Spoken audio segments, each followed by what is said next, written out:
How to switch back to Windows 10 Start menu in Windows 11. If you love Windows 10 Start menu and would like to use Windows 10 Start menu on Windows 11, this video is for you. So, let's get started.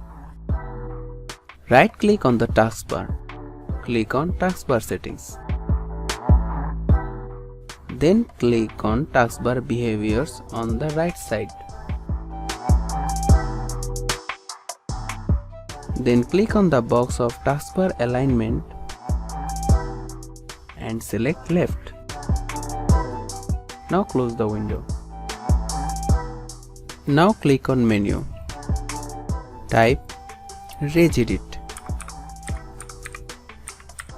Then click on Registry Editor.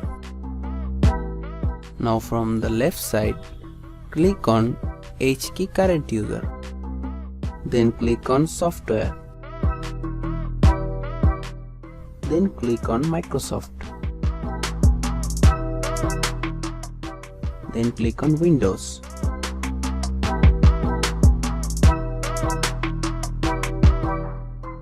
Then click on Current Version. Scroll down, then click on Explorer. Then click on Advanced.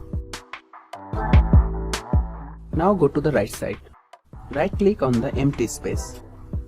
Select New. Then select on DWORD 32-bit value.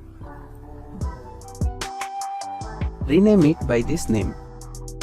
Start_show classic mode.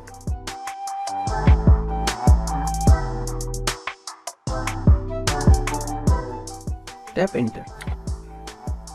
Now double click to open it. Change the value 0 to 1. Click OK.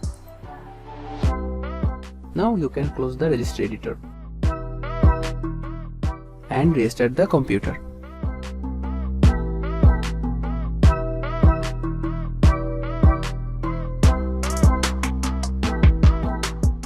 After restarting, let's check it.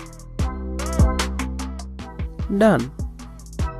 Switching back successfully to Windows 10 Start menu in Windows 11. That's it. Thanks for watching. Subscribe to our tutorial review channel for more videos.